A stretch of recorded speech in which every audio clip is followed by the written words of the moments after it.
Tonight we have Captain Chip Lewin, who currently serves as the commanding officer of Air Station Sitka.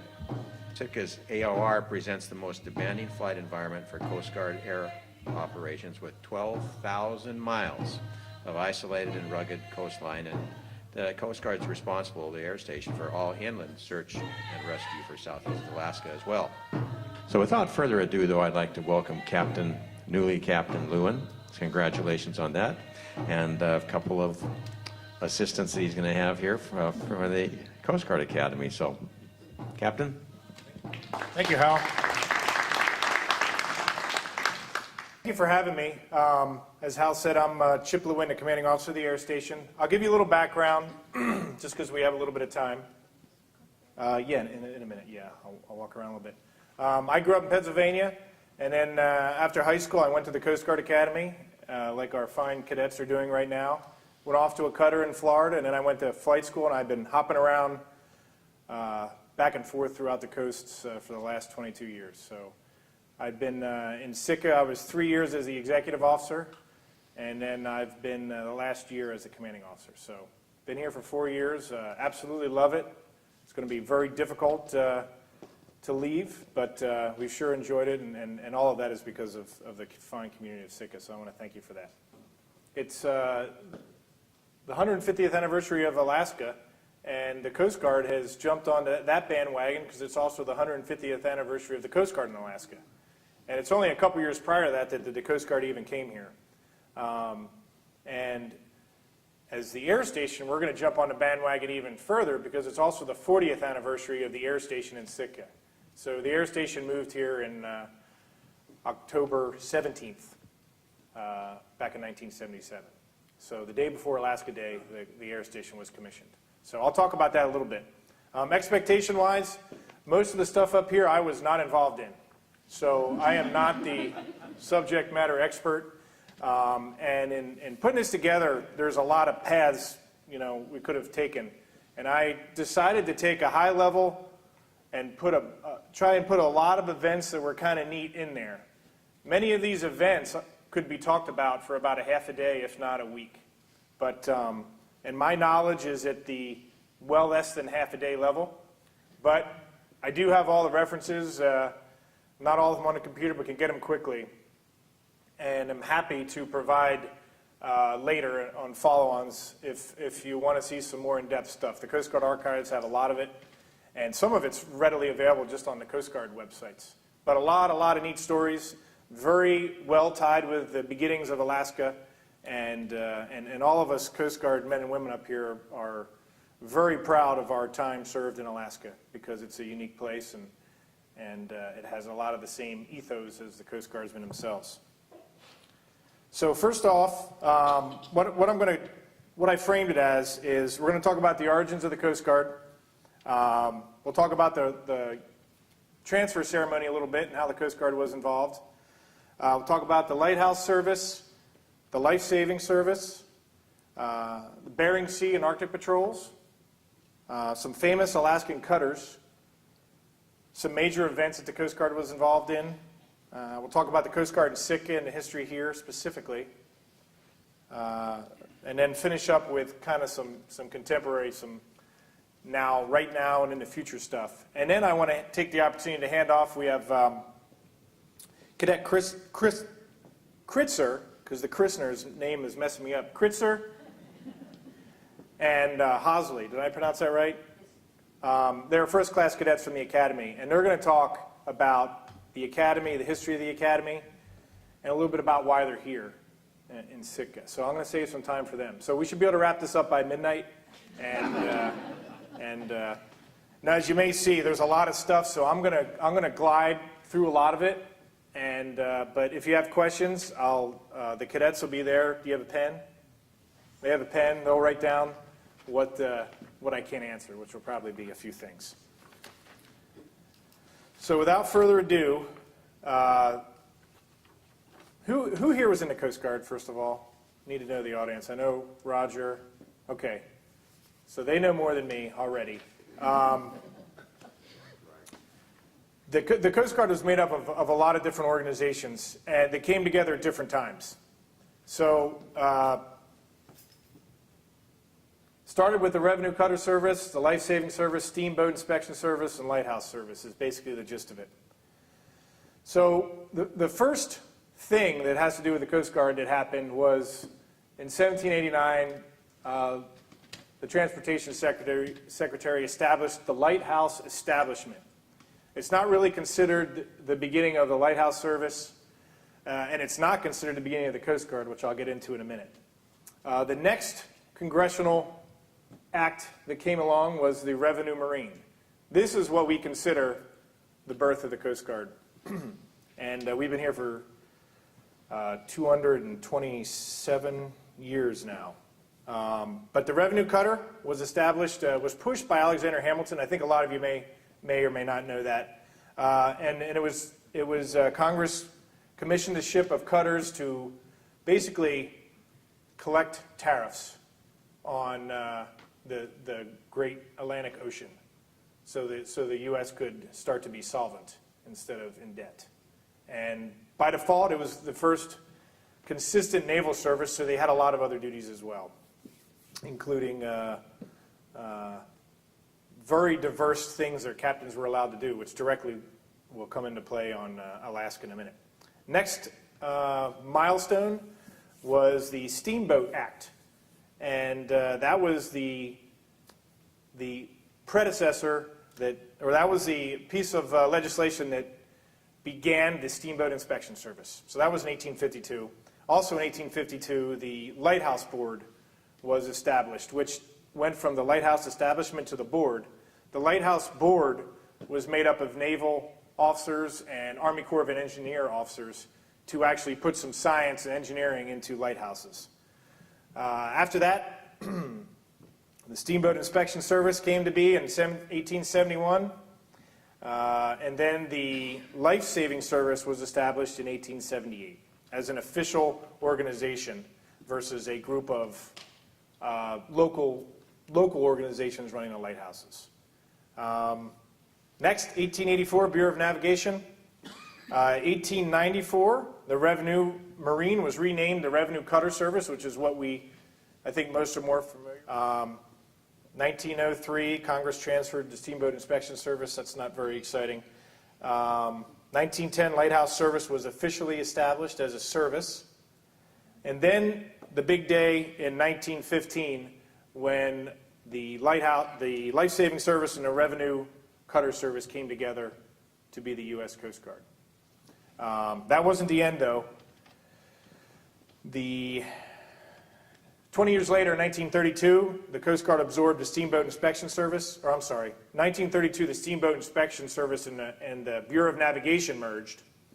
And then in 1939, the Coast Guard assumed the duties of the Lighthouse Service. And then 1942, the Coast Guard accepted the Marine Inspection and Navigation in wartime. And then the last real act was in 1967, that was the last real act consolidating all our services, and it was made permanent in 1946. 1967, Coast Guard went to the Department of Transportation, and then 2003, the Department of Homeland Security was formed, and the Coast Guard was transferred to the Department of Homeland Security. So that's how we came to be the Coast Guard, with our extremely diverse missions and backgrounds. But they come together pretty well, and I think you'll see they go hand in hand. Catch up here. So what was the first Coast Guard presence in Alaska? I think a lot of people know it was actually a lighthouse tender, and that's a picture of it, the Shubrick, if I'm pronouncing it right. The Shubrick has a very interesting background. It did a lot of things like most of our Coast Guard cutters did. It was a tender, it was a construction tender, it was a cutter, and when it came to Alaska in 1865, it actually was operating under the Revenue Marine as a revenue cutter, even though it wasn't a cutter. So that was the first Coast Guard presence in Alaska, just a little bit before the transfer ceremony. And that was the beginning of a long legacy of Coast Guard in Alaska. during the Alaska Purchase.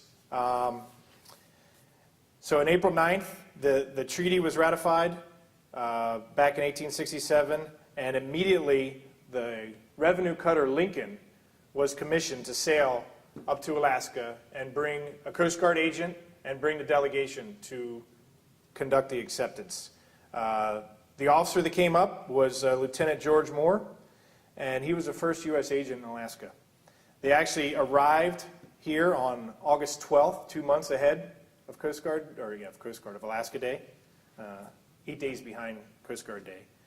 And then that same cutter did the coastal surveys of Alaska, did the first U.S. coastal surveys. So it sailed around and established a U.S. presence there. Some other notable things that happened in that time frame.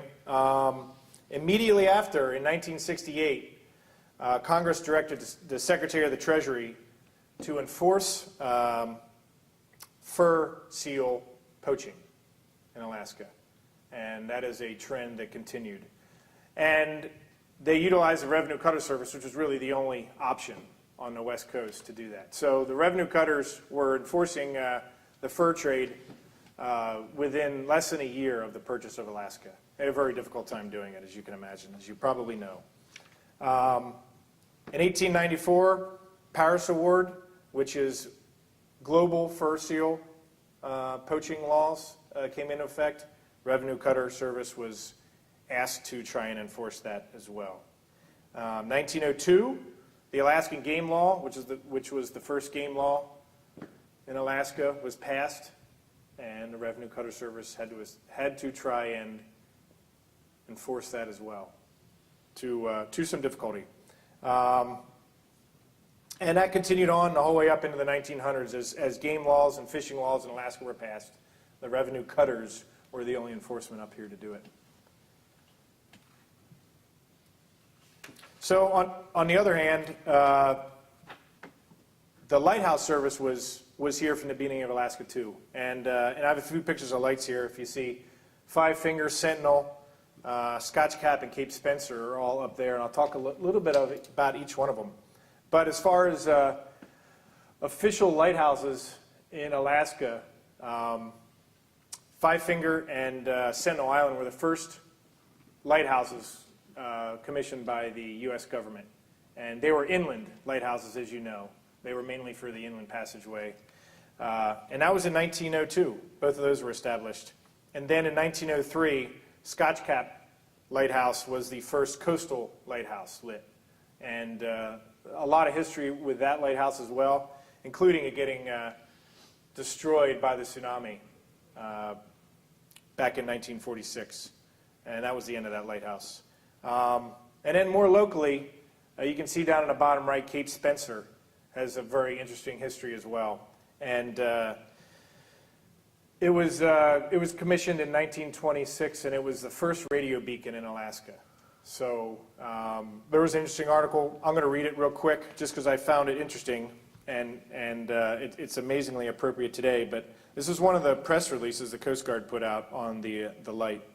And it starts with, the Cape Spencer Lighthouse in Alaska is a primary light, fog signal, and radio beacon station marking the northern entrance from the Pacific Ocean into the inside passages of southeast Alaska. It is on a route much frequented by vessels seeking to avoid the often stormy outside passage. Cape Spencer is one of the most isolated Alaskan lighthouses where keepers must go 20 miles for their mail and where the nearest town of any size is 150 miles away. The station was commissioned in 1925 and is fitted with the most modern types of signaling equipment. From the top of the tower is shown a light of 500,000 candle power, which isn't very powerful nowadays. And in a time of fog, a diaphragm fog signal is sounded at regular intervals. The radio beacon, established in 1926, and the first radio beacon in Alaska, is of high power with a range of 200 miles and more at sea. The station buildings are reinforced concrete construction. And then this lighthouse wasn't automated until 1974. And that same lens, the Fresnel lenses, the original lenses were in the lighthouse until 1998, when they were finally replaced with LED lighting.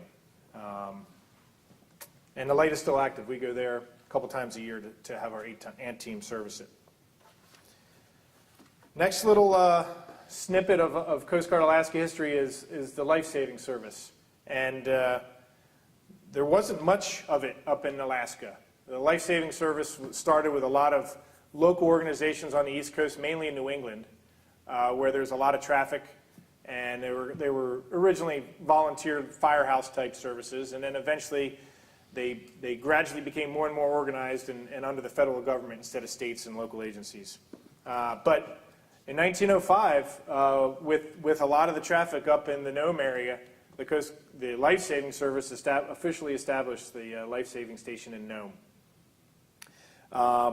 There's a couple famous stories there. One I'll tell you about real quick, and this is also a theme throughout our history in Alaska, is a lot of the surfmen who work on the water end up going inland. And one of the times they needed to do this was the flu epidemic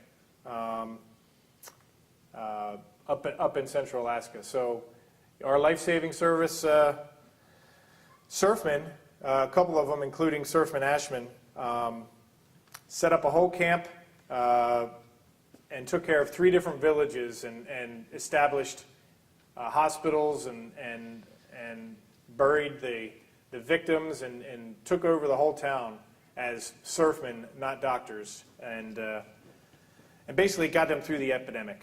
And they were there for a year doing that. And that was just the initiative that our folks used to have back then. Another major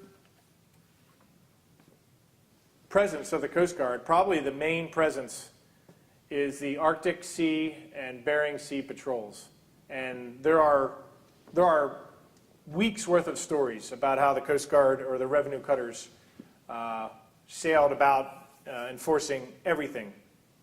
But I want to intro this with what the revenue cutters and what cutters did.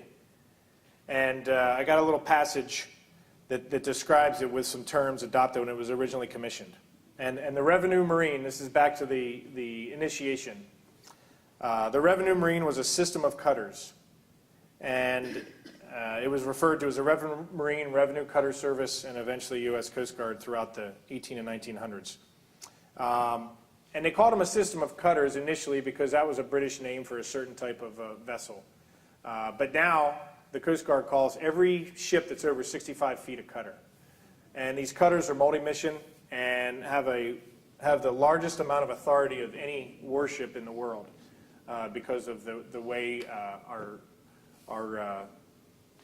authorities and jurisdictions fall due to some posse comitatus and a few other laws that allow us to do that. But to talk about some of these specifically, up in the top left is the cutter Corwin. And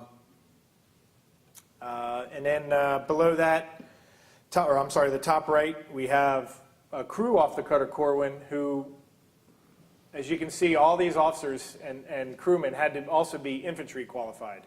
So they had to be able to fight on land, and they also had to be able to obviously fight at the sea as well. So bottom left is a picture of the Bear, and then the bottom right is a picture of the Perry, who is actually sinking right there off Tonkai Point, as a lot of boats have done up there. But the Bering Sea patrols were basically the revenue cutters were given orders to go up and maintain a U.S. presence, establish law, establish order, and make sure our revenue was being captured. And a couple other pictures. What many of these great cutters were known for is their interaction with the native population, trying to help when there's breakouts of illnesses or isolation or any other type of natural disasters. The cutters were usually there to try and help. And these are all pictures from the Coast Guard cutter Bear, which we'll talk about in a minute.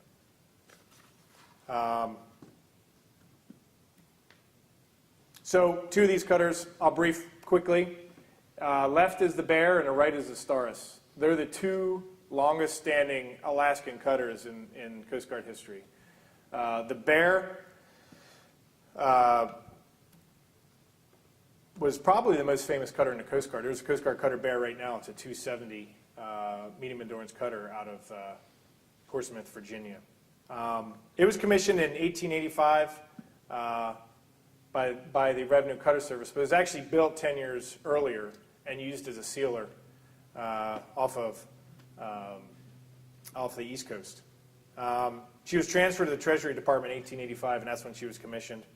And that was the beginning of 41 years of Alaskan patrols of that old boat right there. A lot of famous captains. The first one was Captain Fengar. But has anyone heard of Mike Healy in here? Captain Mike Healy, Hell-Roaring Healy. He was the most famous captain of that cutter. Again, could talk for weeks about him. But he was well known in Alaska, and he was also the first African-American captain in the U.S. fleet back in the 1800s, which I think was a sign of the Revenue Cutter Service's initiative there. The Bear's duties, when the Bear came up north, she carried mail from Seattle, so it took 6 months worth of mail up to Alaska every year. She transported all the prisoners south of Alaska and took all the law enforcement agents north to gather those prisoners every year. And the officers of the Revenue Cutter Service also served as judges, as federal judges right off the cutters. So they would hold court, they would marry people, and they would maintain that federal presence throughout the Alaskan territory. They also always had a surgeon aboard, so they acted as hospital ships for many of the villages, both for regular type visits and, of course, when there are flu outbreaks or tuberculosis, all the other things that happen in remote villages when they don't have care. Another thing that Captain Healy was famous for was establishing the reindeer herds in Alaska. And then further on, those reindeer herds were used for a lot of good, including the overland expedition, which I'll talk about in a minute. The Bear transferred to work under the Navy in World War I. So in 1917, and as the Revenue Cutter Service and the U.S. Coast Guard still does, at time of war, the Department of Navy, we will work for the Department of the Navy, and we work with the Department of the Navy all the time. But we transfer under there. So they were involved in World War I for a few years and then came back to patrol the Alaskan waters again, and then she was finally decommissioned in 1929. She went to become a maritime museum in California, and then she served as the set for the movie Seawolf, Jack London's story. So you'll see the actual bear if you ever watch that movie. Maybe we have it in the library. The Staris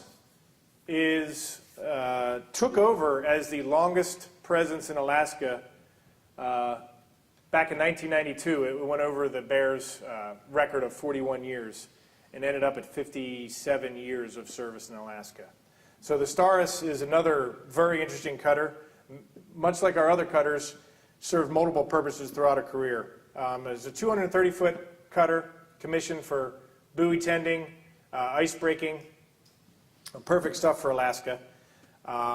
She was transferred up to Alaska to Juneau in 1948, and they transited Northwest Passage, one of the 5 cutters so far that have transited Northwest Passage. The Maple's going to be number 6, hopefully, throughout the summer.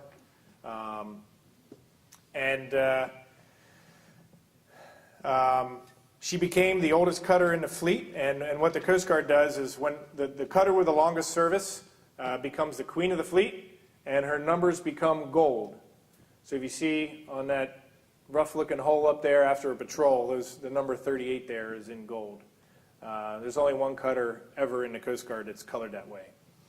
So the Staris stayed in service until 2007. And it's actually, the cutter itself is a historic place, Coast Guard cutter, after that. But it set a lot of records, and one of the many was its presence and all the great things it did in Alaska. A few major events happened in Alaska, as you may know, and the Coast Guard was involved in mainly all of them. I'm not going to go over all of them, but one of them that you may have heard of is the Overland Expedition, where the Coast Guard cutter Bear, or I keep saying Coast Guard cutter, the Revenue Cutter Bear came up to rescue, how many was it? 8 whalers, I believe, were stranded off of Point Barrow in the ice. And the Secretary of the Treasury was asked by the President to utilize the Revenue Cutter Service to rescue them. So the foresight of Captain Healy, there were herds of reindeer throughout Alaska, and the cutter sailed up there. It was ordered in November of 1897 to head up, and it arrived in December 17th of 1897 and departed from Nunivak Island on the famous overland adventure. 1,000 miles across Alaska, and they arrived on site in July. Or I'm sorry, the Bear broke through, and I got ahead of myself. They arrived on site in March, and then the Bear was able to break through the ice in July and had everyone home by September into Seattle, which is one of our great triumphs in Alaska. Very proud of it, and again, I could probably spend 4 hours talking about it. Another one was the volcano in 1912, and the Coast Guard cutter Manning was stationed nearby, and the Katmai area was completely covered in ash. How many people know about this one? Anyone know? So there's some pictures up here that you can see. On the bottom right, you can see the houses were completely covered in ash. So it destroyed the whole area, and the captain of the Coast Guard cutter, Captain Perry, took the crew and established camps, created a new village, and brought all the relief supplies, and they named the village Camp Perry after the captain. The next one is everyone knows about this one, the Good Friday earthquake. Operation Helping Hand was run by the Alaska Command, with the predecessor to the Alaska Command. So big Army air and naval presence up here. But we had a half a dozen Coast Guard cutters come and start to organize and bring relief supplies and ferry things in and out. They would have been the Staris, of course, the Minnetonka, the Sorrel, Bittersweet, and Sedge. All participated in that event. A lot of events since then. I'm calling them recent. I'm going to rattle them off quickly. Each of these are a tale, and I stopped as we got recent because there's so many. But some notable ones: 1967, the Coast Guard cutter Northwind, which was a icebreaker, was diverted on a Bering Sea Patrol to rescue a Canadian survey ship that was once again beset in ice in Point Barrow. And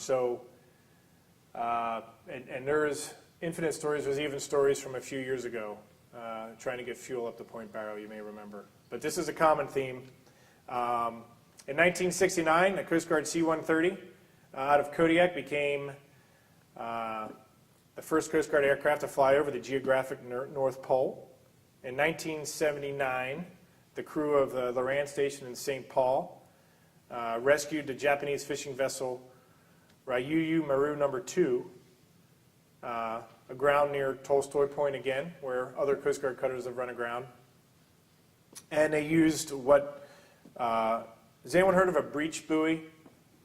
It's the old system a Lifesaving Service used to use, where they would tie a line across either land out to a sinking boat or between two boats.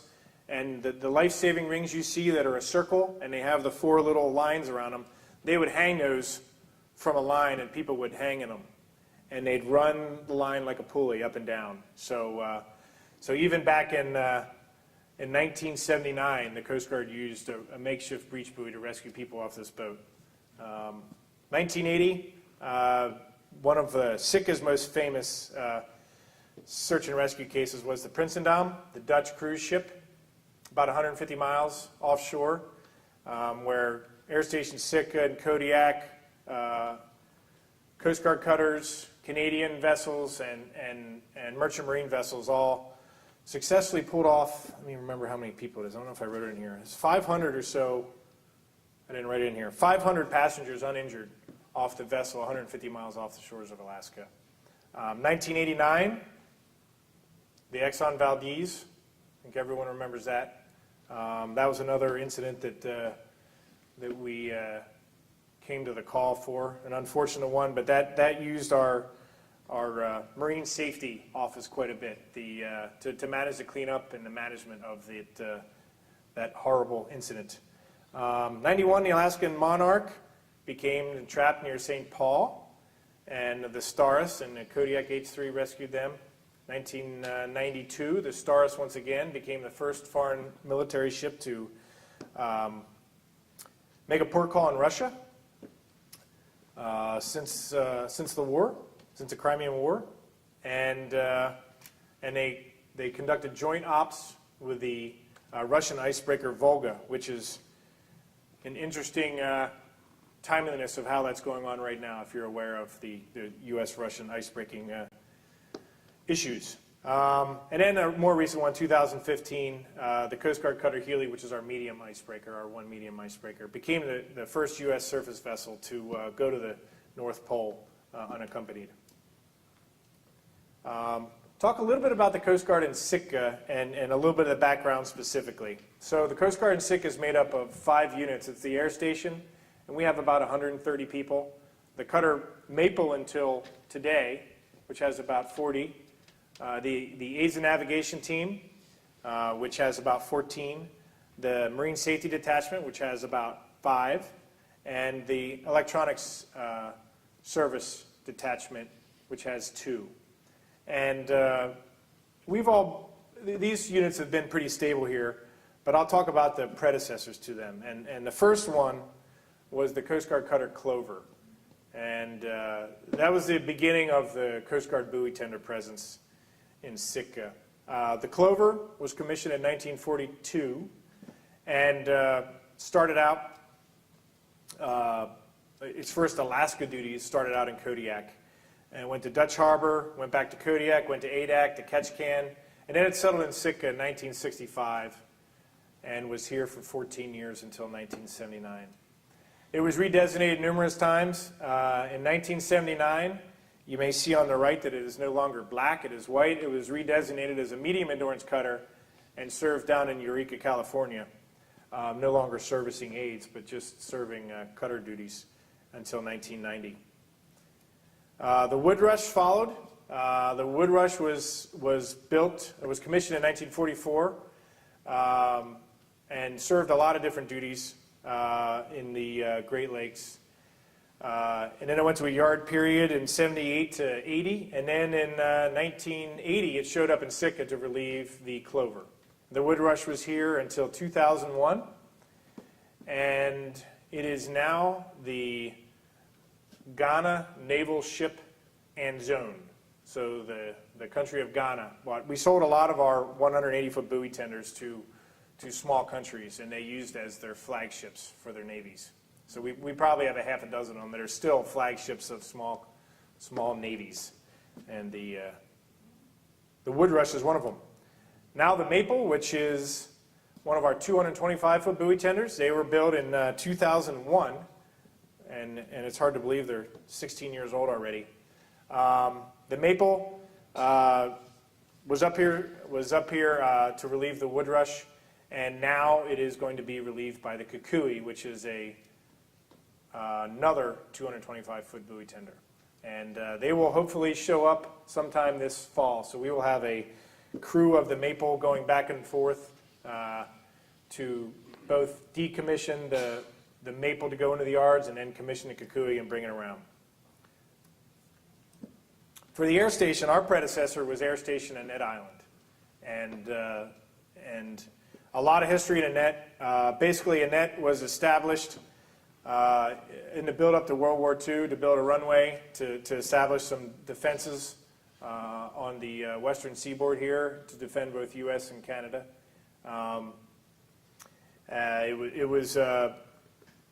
It was originally a stopping off point for fuel and ammunition and supplies.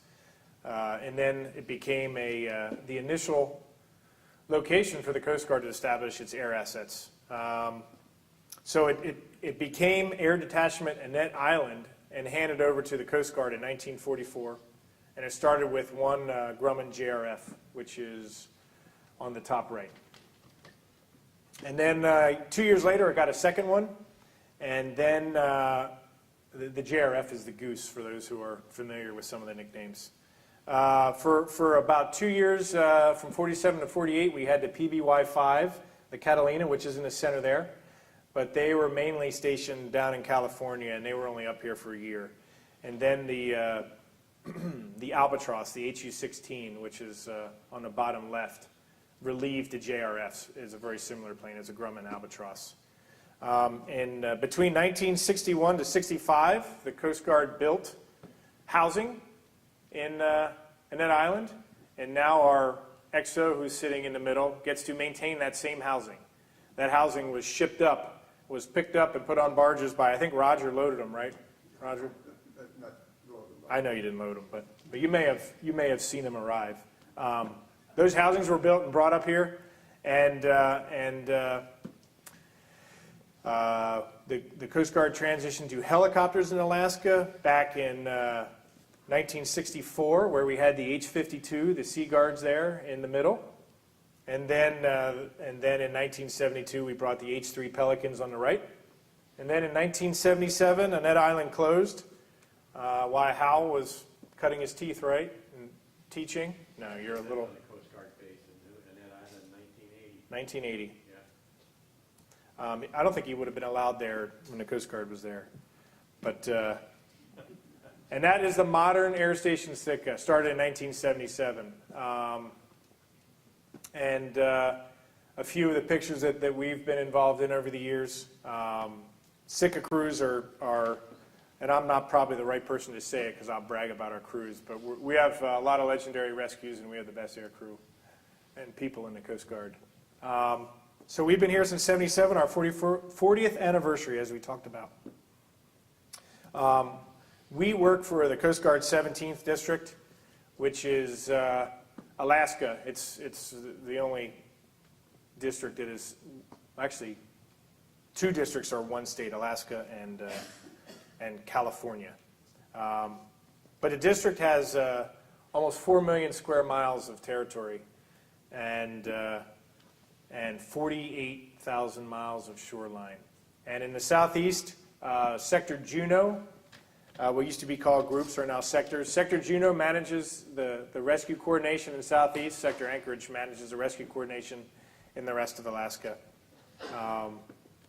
So we work for the district, but the sector or district sortie us on our rescues. So what's the future of the Coast Guard up here in Alaska? And that's a good question that a lot of smart people are trying to figure out. What we know it is constant, if not increased presence. With the ice patterns decreasing, the traffic is increasing, which leads to the opportunity for response and disasters increasing. So we have 3 medium and 3 heavy icebreakers that are on the books with Congress to build over the next 6 years. We have national security cutters taking over from the 378s on the Bering Sea and Arctic patrols that have been going on since the beginning. We have offshore patrol cutters that are going to start being built in 3 years that will have a presence in Alaska. In the middle there, we have a C-130J, which is the replacement for the H model Hercules that have been in service since the late 50s. That are going to be moving up to Alaska in 2 years, that have a little more legs, a lot more speed. We have, as you see that neat little top right picture there, that's the ScanEagle, and that's a remote operated UAV, unmanned aerial vehicle, that we launch off the national security cutters now, that greatly increases our presence with a minimal cost and risk. So they are approved for national security cutters now and operate off them at this time. And then, as you see on the bottom right, the fast response cutters, there's 6 to 8 coming to Alaska. There's 2 already in Ketchikan, and they were brought up here this spring. And there will be 2 in Kodiak, and there will be 2 in southeast and central Alaska, and maybe 4. Sitka is one of the possible sites for those, as you may have heard. They are a 152-foot cutter with significant more capability than our 110-foot cutters that you see around here, the Anacapa and the other 110s. So they can actually go offshore and have a lot more legs. They are as capable as our current medium endurance cutters. So that's a game changer for Alaska. So that's a real quick and brief overview that I know didn't give you a deep dive on anything. But that's our presence in Alaska. The Coast Guard is very proud to be here. We have some of our greatest leaders come out of Alaska and some of our most challenging cases. I would like I'm welcome to answer questions now. I also have a presentation that the cadets are going to move into, who will do an outstanding job of briefing the history from past to present of the Coast Guard Academy as well. So any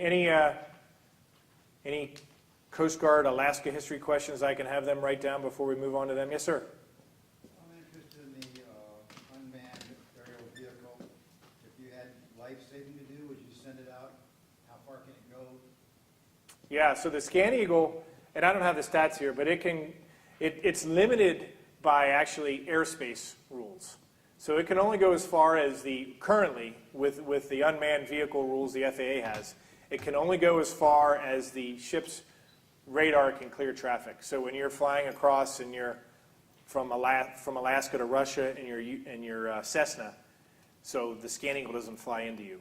So it's legally limited to the range of the radar, which is, I think, about 60 nautical miles right now. What it really does, and the ScanEagle isn't standalone. There's 2 hangars on a national security cutter. The other is for a helicopter. So the rescue assets are still always going to be on our cutters. All our cutters are built with hangars, all our major cutters. So what the ScanEagle is inexpensive surveillance and presence. How fast could it go 160 miles? Can it go 60 miles an hour? Yes, sir. Yeah, I think that's about what it goes. And I can get the numbers on you. But it can fly for 14 hours. So if somebody needs a rescue, a boat needs a rescue, whatever, 60 miles away, you could get out there and see what's going on. Yes, sir. The helicopter. Exactly. But if there was actually, we knew there was a rescue, they would just launch the helicopter. The ScanEagle is more of a law enforcement utility vehicle that is a lot cheaper than flying a helicopter. The cutters, and again, in the Bering Sea, the helos are there for rescue. In the rest of the world, the helos are there to prosecute and to surveil on the high seas. So, we have the armed helicopters down in the Eastern Pacific that sortie for surveillance and sortie to disable. Can that fly in bad weather? That's a good question. It has to be.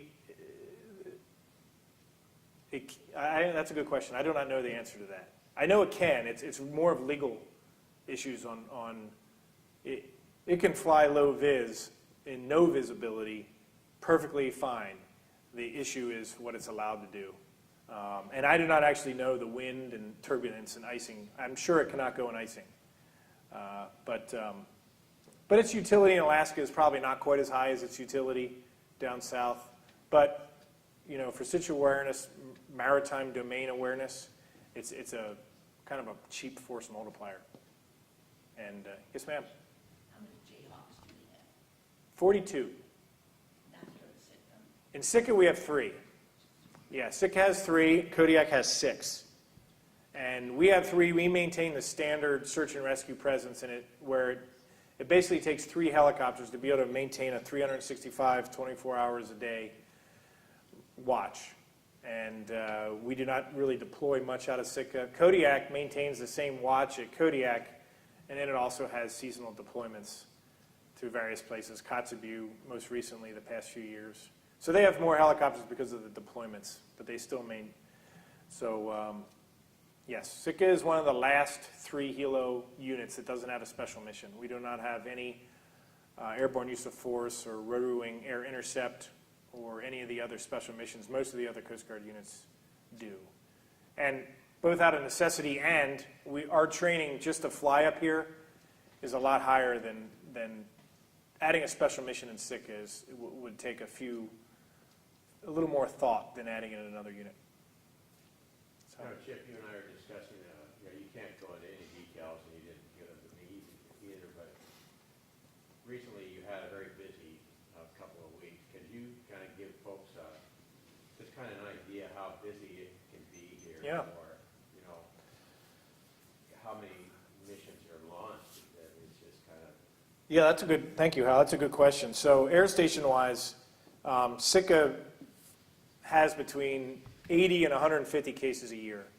And that is not a super high number at first glance compared to some air stations. What the difference is 90% of those cases are a life saved, if not higher than 90. So we do not have many uncorrelated maydays. We do not have many false flare sightings. And most of our cases are actual cases.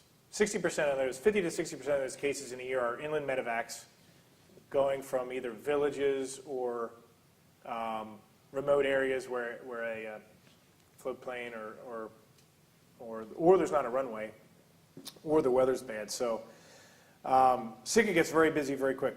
Yes, sir. Was the Coast Guard involved with the check-in points and check-out points in Sitka and Juneau? For customs? Are you asking customs check-in points, or are you talking back in World War II? World War II. I don't believe so. I don't believe we were we did not, I think there was enough naval assets to conduct that. I do not believe we were involved in that. When you stopped at those check-in points, they treated you like criminals. And I thought, geez, Yeah, did we do something wrong? yeah. No, I believe it, and but I do not have info on that. I know that in general we did not have the resources to do that, and the Navy did at the time. But I'm sure that there are occasions, we operate under the Navy regularly. I'm sure Coast Guard cutters were put in there, but I don't have any documentation of that. I could certainly find out. You want to write that down? Yeah, the other point was Point Retreat, Okay. and the other one was Highwater Island. Okay, that's easy to check. I'm sure we can find that out pretty quick. But I think that the task force that was up here with the Navy probably covered all that. But I'll certainly find out. Yes, sir. The ECR, the EPIRBs, the spots, do any of those ever get through in time for rescue? Yes, sir. Those satellite search and rescue devices have probably saved more lives than any other device in history, is my personal opinion. I have 2 of them. They are we've had EPIRBs on airplanes and boats for years, and EPIRBs are little buoys that put out just a radio signal, and then we have a satellite network that picks up a regular radio signal. They're not super reliable, and they were hard to direction find on. And when the satellite-based EPIRBs came out, a couple decades ago now, right? I'm dating myself, but they were able to have a much stronger signal on the satellite, 406 signal to the satellite, and they could also know their own position. And the latest evolution of that in the past 10 years is the personal ones. So SPOT, ACR. ACR is an actual EPIRB. SPOT is a service system, but it's still satellite-based. The Garmin DeLorme is another service system, but satellite-based. We have many cases a year that are either initiated or helped by those devices. Are the EPIRBs better than the other satellite-type ones that they have to do, the ones that are not considered EPIRBs? So better, there's some opinions there. It depends on what you're going for. The SARSAT network, EPIRBs go directly to the SARSAT network. Spots and Garmin DeLormes go through the satellite network through a provider. So they go through a provider to notify the Coast Guard. So that is, from that standpoint, it's not quite as instant, but you're trading off with the usefulness of them. EPIRBs are literally, I'm in distress, here's a signal. And some of the other devices are, here's a text going through that same network. I am not in distress, I am late, or other things. So Spot, Garmin, DeLorme, those type of things can transmit messages where the EPIRB is just registered to a boat or a plane, and it's on or off. So it's a matter of opinion. Either of them does 95% of the job. How many times do they fail? You know any that fails? I don't have any data on any that have failed. I'm sure we could check into that. So to fail would be a case where someone pushed something and either the signal didn't get there or the response didn't get there. I can look into that. I don't have an answer. There are spots. Southeast Alaska is a tough spot for satellite coverage sometimes. So that would be an instance, just being in being on a lake somewhere that's very steep and having a tough time getting a signal out would be one of those occasions where it would have a difficulty getting out. But I have my own personal one, and we've had SAR cases on them. And the other thing what the EPIRBs do, what the other devices do not, is EPIRBs all have a radio in them too. So they'll broadcast a weak signal on 121.5 VHF that we can use our direction finder on, as well as we can also direction find on the 406 signal as it bursts every 90 seconds. The handheld ones do not do that. The handheld ones do not meet the commercial fishing regulations, or, the handheld ones are personal. For commercial fishing and if you're a commercial vessel, you still need an EPIRB, which is these. Do not do what? They do not go every 90 seconds? The personal ones do not have a separate radio signal. So the EPIRBs have a small repeater that will send up a constant signal on 121.5 that our radios can direction find our. The handheld EPIRBs do. The Spot and Garmin and those do not. If it's an EPIRB, it has a signal. It has a small radio signal. Does that answer your question? The personal ACRs do not meet commercial, and I'm not the expert on this. Steve Ramp's the expert on this in our MSD, but I do not believe the personal ACR and personal EPIRBs meet the commercial regulations for them. So if you're drifting, you got a spot, but it may be gone by the time you get there. Yes, but they'll continually update their position as well. So it's just you can only direction find off the EPIRBs, if that makes sense. Yes, sir. You also do rescues off the cruise ships, I know. We do. We do a lot of rescues off the cruise ships. In fact, to follow up Hal's question, so a busy weekend for us, July 4th was a very busy weekend. We had a couple tragedies. We had I won't get into them too much, but we had a couple tragedies where we knew someone was in trouble. We had a tragedy where we thought someone may have been in trouble, a possible person in the water, where after we had aircraft flying on that case for about 9 hours, and only 3 of it was searching, because it was down near Heidelberg. We had a medevac off of a fishing vessel 80 miles offshore, and all this came at the same time. So we have 3 helos. One is almost always down. One is always in heavy maintenance. We have 1 crew on duty 24 hours a day. They come on at 3 o'clock in the afternoon. And that crew is generally allowed to fly 8 hours. And after that, if they land after 6 hours or fly past 8 hours, they're done. They have to rest. And if the helicopter's with them somewhere where there's not another crew, that helicopter's out of commission too. We can waive it. I have the authority to waive that, but it's very limited. And so we called in multiple crews all weekend on July 4th. We called in 4 extra crews. Yes, sir? Just before the helicopter did the flyover on the 4th of July, somebody had a remote control drone over the drop belly. I couldn't get up on the side. And even about flying about the elevation where Yeah. you There were two things that kind of gooned up our flyover. There was a seaplane that flew over about the same time, and I don't know if our guys saw the drone, those little white drones, but the white drones are the unmanned vehicles are a nightmare for the FAA to try and figure out how to regulate that. So how it's regulated now is if you do anything that you get paid, like if you work for a film company or a surveyor or something, you have to have a commercial license to fly that.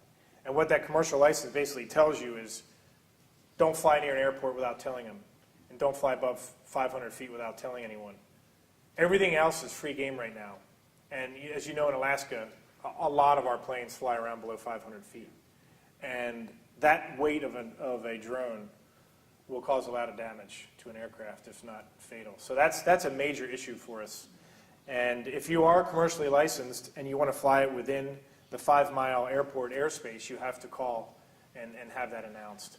The problem is if you're not commercial, it's still difficult to regulate. And there's also weights on drones. Really light drones don't need anything, but that's mainly because they will hopefully not do enough damage when they hit an aircraft or fall on someone in their backyard. So what other air station or Coast Guard history questions can I answer before I turn our fine two cadets on? You got to mention that the only coast he did, you said the Medal of Honor. Douglas Munro was He has a new cutter. Yep. We have 2 Cutter Munros right now. So Douglas Munro was our only Medal of Honor winner in the Coast Guard. He was a landing craft coxswain in World War II. And Guadalcanal. He actually he got killed by, I think, a Japanese sniper as soon as he got away from the beach. Yeah, he kept landing Marines and taking away injured Marines and received the Medal of Honor. And we have a 378 called the Coast Guard Cutter Munro that has now been renamed the Douglas Munro. And then we have a national security cutter, which is now the Coast Guard Cutter Munro. So we have 2 Munros in service right now. I do know probably the most famous Coast Guard member of all time, his name, Arnold Palmer. Arnold Palmer is one of them. Otto Graham. Jimmy Buffett. Buddy Epson too, and Glenn Ford. Glenn Ford. And Buddy Epson, they both served as Coast Guard officers in World War II. Yep.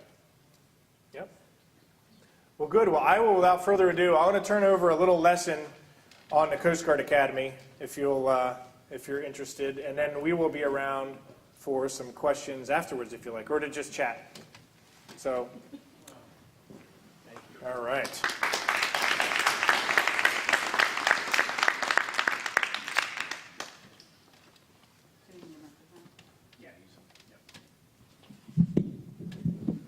Can everyone hear that?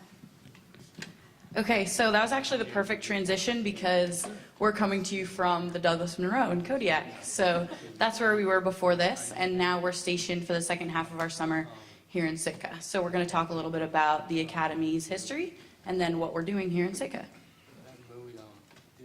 So just a little bit about myself. I'm a first class cadet or a senior at the Coast Guard Academy. I study marine and environmental science. I'm Cecilia Hosley. And I play lacrosse at the Academy. And I'm Lindsay Kritzer. I'm also a marine and environmental science major. I do triathlon, and I want to fly when I get out of the academy. I guess that's. So then just to start off our Academy history, it all began with the topsail schooner Dobbin, which was the first Academy training vessel in 1876 with Captain John Hendricks, who was in charge of the ship. And the first class of cadets was only 8 of them, and they were called swabs because of one of their duties swabbing the decks. And at the Academy to this day, we're still called swabs for our first summer. The first land-based campus for the Coast Guard Academy was in 1890, and it started in New Bedford, Massachusetts, because that's where one of the training vessels after the Dobbin landed, and that's where they started doing some of their land-based training for the first time. And then there was a little bit of lack of support from the government just because of new naval assets and growing the Navy, and so the funding ended for the school in New Bedford and was moved to Curtis Bay, Maryland, and then reopened there. And then in 1910, the academy made its move to Fort Trumbull, which is New London, Connecticut, and that was kind of the first major establishment of a land-based academy. And then after that, a 4-year program was established at the present location in New London, Connecticut, in 1932 on the west bank of the Thames River, with Rear Admiral Frederick Ballard, who was really the big push to move from Fort Trumbull, which had been an American Revolutionary post. So the barracks were a lot older, obviously, and they needed more space. And so he and his wife, Clara, who was a resident of New London, helped to move the academy to where it is today. And that building, Hamilton Hall, pictured there in the late 1930s, is still where all of the inner workings of the academy take place and where our superintendent's office is today. And then a little bit about the Second World War. So the academy was where the spars were trained, which were the first female Coast Guardsmen, or really female military asset, which was really neat. And so they were trained at the academy, and then also the academy expanded greatly during World War II, just based on the country's need for those assets, and a lot of officers were commissioned early to go out in the fleet to the Aleutians and to the Greenland Patrol and the Battle of the Atlantic and various other World War II engagements. And if you know much about the Coast Guard, you've probably heard of the Coast Guard Cutter Eagle. We consider it America's tall ship. It was actually built in 1936 in Germany.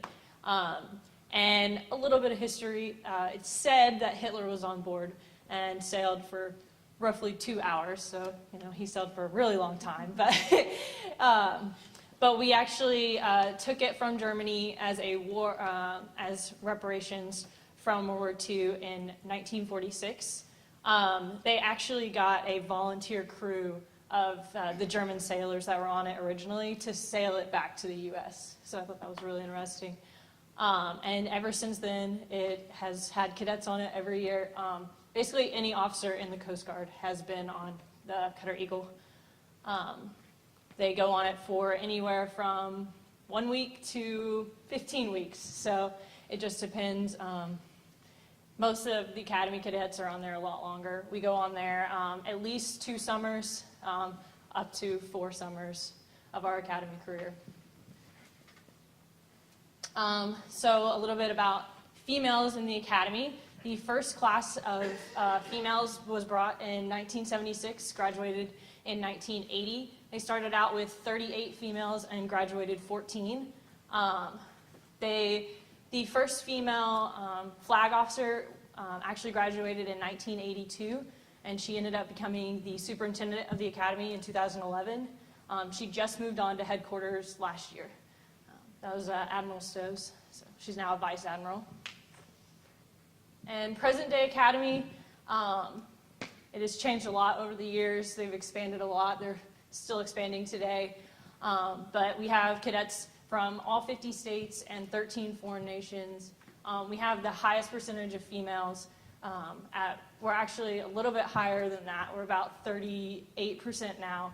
The last incoming class, this year's incoming class was right at 40% female and 32% minorities. So. A little bit about how the 4-year program works. We have 8 majors.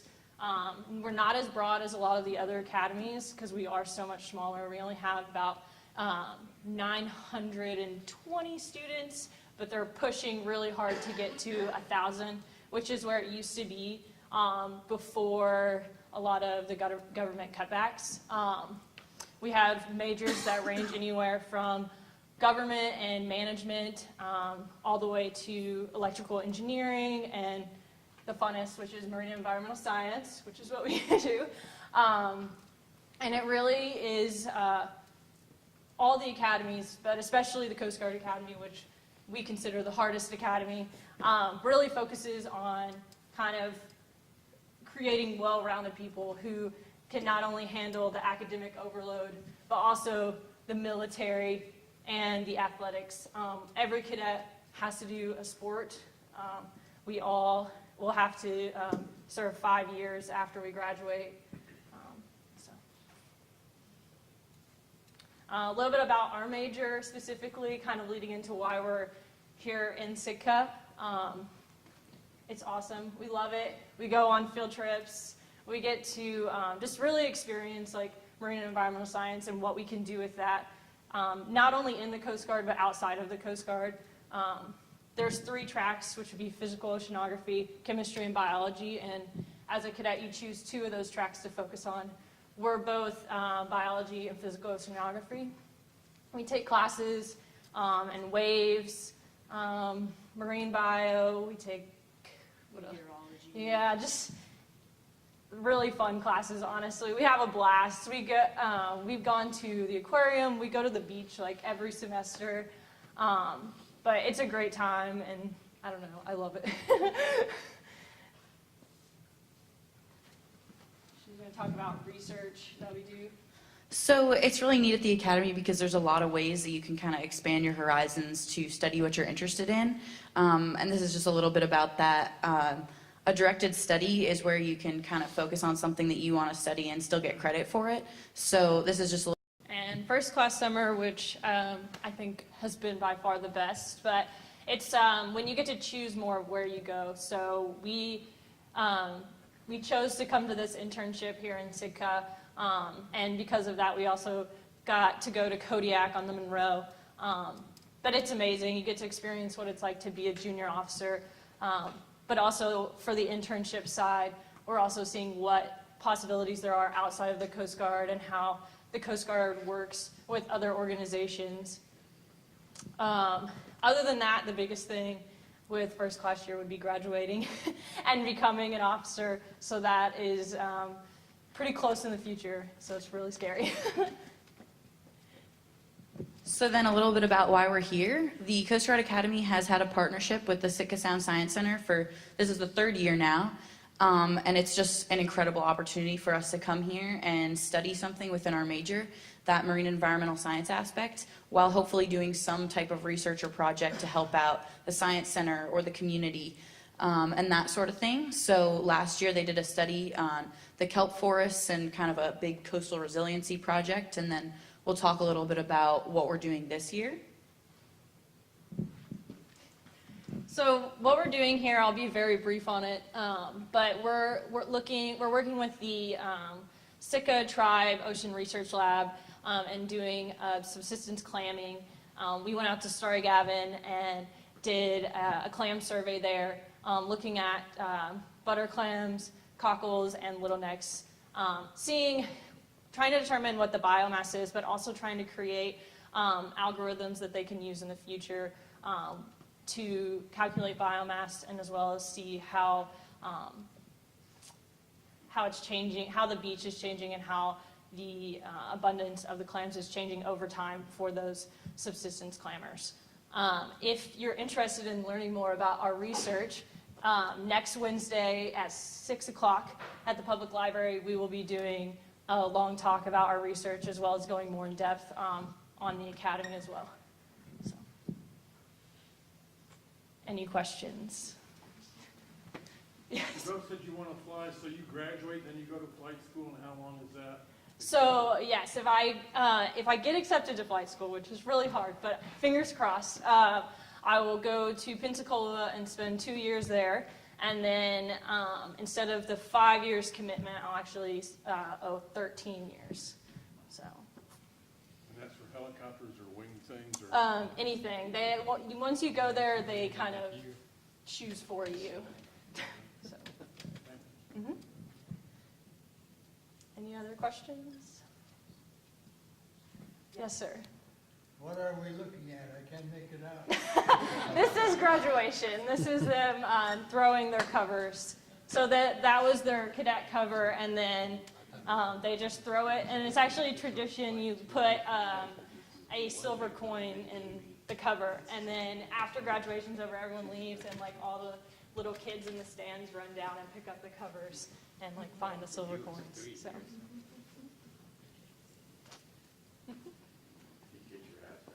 No, these are the old ones, so you don't want this one. No, no, you get your new cover, your ensign cover. Yeah, when you when you get your shoulder boards. Yes, sir. What kind of training do you get in the high seas with rough water? Not a lot. It just depends on where you go. For third class summer and first class summer, those are really your only two experiences out in fleet before you graduate. But I know a lot of my classmates who have gone out, and we have a lot of classmates this summer who have like sent us pictures of like all the like drugs that they like collected on their boats and stuff. And like it's not them personally, but they're there experiencing it. Just because we don't have that training yet, it's more for us to see it and kind of like get a love for it and kind of get us excited for when we graduate and learn more. Any questions? So yeah, so thank you, guys. The academy still trains heavily towards the cutters, and a few of them get to go to flight school. But it's a seagoing service and a seagoing academy. So they simulate a lot of stuff. They get out there in the summers. They have to pass all the rules of the road tests and be prepared to be deck watch officers when they graduate. A few of them, and it wasn't like that when I went. We all went to cutters. Past 10 years, there's not enough room on the cutters for all the graduates, so a lot of them will get to go right to flight school. Not a lot of them, a few of them, and a few of them will get to go to land-based operational units. But in general, it's preparing you to be a sailor. So thank you very much for your attention. It went a little over, but I hope everyone has a great night. We'll be standing around if you have any questions afterwards. Thank you.